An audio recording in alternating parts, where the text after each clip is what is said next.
আর্যর কাছাকাছি আসার চেষ্টা করায় মীরাকে সকলের সামনে উচিত শিক্ষা দিল অপর্ণা। আমরা এমনটাই দেখতে পারব আজকের পর্বে। চলুন বিস্তারিত জেনে নেই। ধারাবাহিকের শুরুতে দেখা যায় কিঙ্কর সিসিটিভি ফুটেজ দেখছে যে কেউ একটি বাক্স রেখে গেছে, কিন্তু কাউকেই স্পষ্টভাবে দেখা যাচ্ছে না। ঠিক তখনই মীরা সেখানে আসে আর মীরাকে দেখে প্রশ্ন করে, কি ব্যাপার মীরা, তুমি এখন বাড়িতে কেন? সেই সময় অর্ক ছুটে এসে মীরাকে দেখে বলে, তুমি জানো না দাদার কি অবস্থা, ওর শরীরটা খুব খারাপ। সবাই জিজ্ঞেস করে, সারা শরীর কেন খারাপ, কি হয়েছে?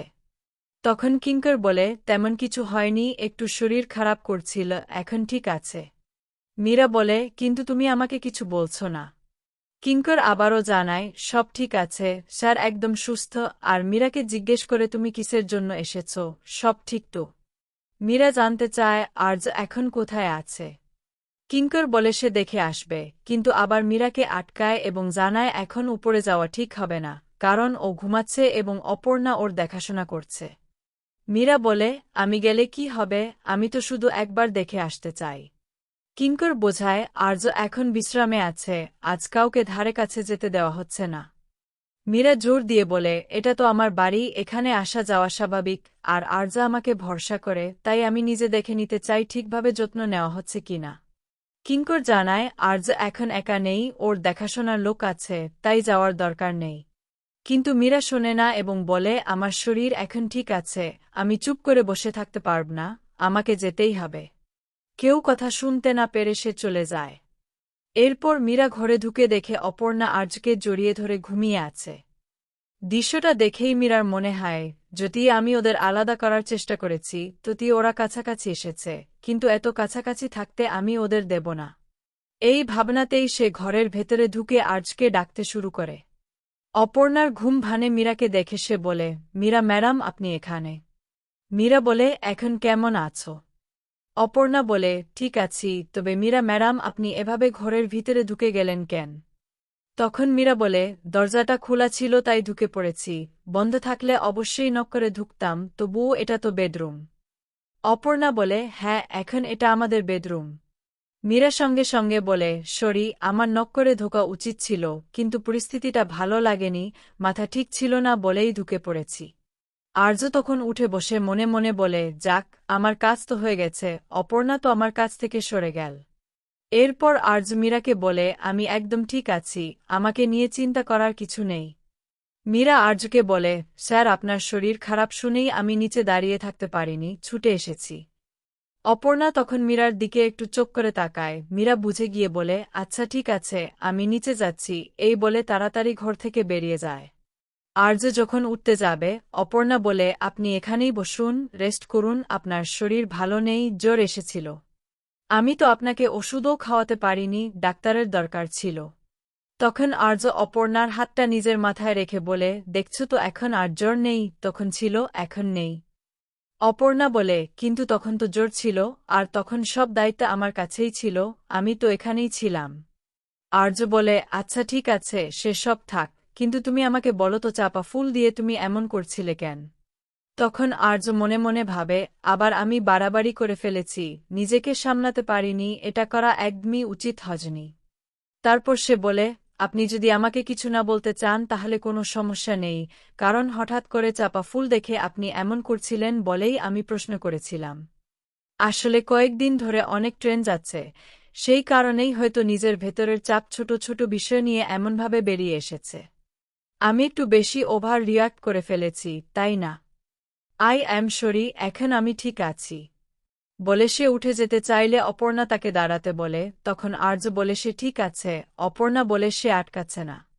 এই সময় রাজনন্দিনী ঘরের চাবিটা এনে আর্যের হাতে দেয়, আর্য চাবিটা নিয়ে বসে পড়ে। অপর্ণা বলে, একটা কথা বলি, ফ্রেশ হয়ে নিচে লাঞ্চে এসো, ঠিক আছে? অপরদিকে মীরা নিচে নেমে মানসিকে জিজ্ঞেস করে আর্য এখন কেমন আছে। মানসি বলে, ঠিক আছে, অপর্ণা দেখাশোনা করছে। তখন মীরা আর্যকে দেখে বলে, তুমি নিজে কেন এসেছ, গিয়ে রেস্ট নাও। আর্য বলে, আমি ঠিক আছি, কিন্তু মীরা বলে, তুমি কোন মুখে বলছো আমি রেস্ট নেব, যার জন্য আমাকে বলতে হয়েছে আমি ঠিক আছি। মানসি মনে মনে ভাবে, আজকে সবটা জেনেই ছাড়বে, যদি চাপা দেওয়া হোক না কেন। এরপর সে খুঁজতে থাকে আর বলে, একটা কথা জিজ্ঞেস করব, চাপা ফুল দেখলে আপনার কি হয়? অপর্ণা তখন চেঞ্জ করে নিচে আসে। আর্য মানসীকে বলে, তুমি শুনতে পাচ্ছ না আমি কাজের কথা বলছি, এক কথা বারবার কেন বলছ? কেন এই আলোচনা হচ্ছে? ঠিক তখনই অর্ক এসে বলে, আসলে আমরা ভয় পেয়ে গিয়েছিলাম। আর্য বলে, ভয় পাওয়ার কি আছে, ভয়ের তো কিছুই নেই, এমন কিছু হয়নি। তখন মানসি বলে, অপর্ণা তো ভয় পেয়ে গিয়েছিল, আপনি এমন অদ্ভুত ব্যবহার করছিলেন, বন্ধ দরজার সামনে দাঁড়িয়ে চাপা ফুল দেখছিলেন, তাই ভয় পেয়েছিল। আর্য তখন বলে, বললাম তো আমি ভুল দেখেছিলাম। মানসি বলে, হ্যাঁ হয়তো ভুল দেখেছি, কিন্তু ঘরটার সামনে দাঁড়িয়ে স্পষ্ট দেখেছি, ওই ঘরে কি আছে সেটাই অপর্ণা জানতে চাইছে। তখন মানসি বলে, এই আলোচনা এখন থাক প্লিজ। মাঝেমধ্যে আর্যকে বলে, আমার কথা না হয় বাদই দাও। কিন্তু আর্য বলে, অপর্ণা তো তোমার স্ত্রী, তার জানার অধিকার আছে যে ওই ঘরে কি আছে, আর সঙ্গে সঙ্গে আবার বলে, না ওর কোনো অধিকার নেই। তখন অপর্ণা প্রশ্ন করে, কেন, এমন কি আছে ওই ঘরে যা আমি দেখতে বা জানতে পারব না? আর্য বোঝাতে চাইলেও মানসি বাধা দিয়ে বলে, তুমি এভাবে কথা বলতে পারো না, এটা অফিস নয়, এটা বাড়ি। মাঝি নিজেও বুঝতে পারে সে একটু বাড়াবাড়ি করে ফেলেছে, তবু অপর্ণাকে চুপ করতে বলে। তারপর মানসী বলে, অপর্ণা, আমি যদি তোমাকে ঘরের চাবি না দিই তাহলে তো ওদের সম্পর্কটাই মিথ্যে হয়ে যাবে। ঠিক আছে, আমি এখনই তোমাকে চাবি দিচ্ছি, তুমি গিয়ে দেখে এসো কি আছে। আর্য তখন বলে, আমি যদি না বলি ঘরে কি আছে তাহলে আমাদের সম্পর্কটাই ভেঙে যাবে, অস্থির হয়ে পড়বে।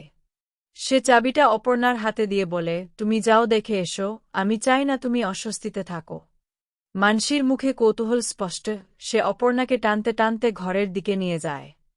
অপর্ণা তাকিয়ে বুঝতে পারে আর্য কতটা কষ্ট পাচ্ছে, মনে মনে ভাবে আজ সুযোগ পেয়েছে ঠিকই, কিন্তু কিছু একটা অঘটন ঘটে যাবে কি না সেই ভয়েও কাজ করছে। তারা উপরে উঠে দেখে মানসী আর রাজনন্দিনী ঘরের দরজার সামনে দাঁড়িয়ে আছে। অপর্ণার মনে হয় এই ঘর দেখলে হয়তো কারও শান্তি থাকবে না। আমি চাই না তোমার মনে কোনো অস্বস্তি থাকুক, তোমার মন যা চায় তাই করো, এই কথা বলে আর্য ঘরে ঢুকে আর এক মুহূর্ত দাঁড়ায় না। পিছন ফিরে সে বলে, আমি পারব না, এই ঘরের দরজা খুলতে পারব না। গোপনে সে ছুটে গিয়ে আর্যকে ধরে আজ রাতের জন্য পরিস্থিতি সামলে দেয়। অপর্ণা তখন বলে, আমি ঘরে কি আছে দেখতে চাইনি। যেদিন আপনার মনে হবে এই ঘরটা আমার দেখা উচিত সেদিনই দেখব। যেদিন আপনার চোখে মুখে কোনো দোটানা, যন্ত্রণা বা কষ্ট থাকবে না, সেদিন আপনি নিজে থেকেই দরজা খুলে দেবেন। আপনার কষ্ট হবে এমন কোনো কাজ আমি করতে চাই না, বিশ্বাস করুন। আর্য অবাক হয়ে জিজ্ঞেস করে, তুমি সত্যিই এটা বলছ, আমাকে একটু সময় দেবে? অপর্ণা বলে, হ্যাঁ আমার ভুল হয়েছে, আমি ভুলে গিয়েছিলাম যে আপনি আমার কাছে সময় চেয়েছিলেন। মানসি তখন বলে, আজও ওকে বলেছি অপর্ণা আপনার স্ত্রী, তার থেকে আপনি কেন লুকোচ্ছেন, কেন সময় চাইছেন, কি হয়েছে আমি দেখিনি, কিন্তু ও কেন দেখতে পারবে না? আর্য বলে, তুমি যখন এতদিন বাড়িতে থেকেও অপেক্ষা করতে পেরেছ এবং জানতে চাওনি ওই ঘরে কি আছে, তাহলে অপর্ণাও অপেক্ষা করতে পারবে।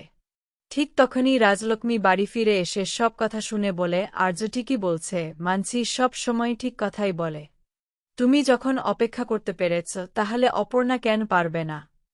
অপর্ণা খুশিতে ছুটে গিয়ে রাজলক্ষ্মীকে জড়িয়ে ধরে।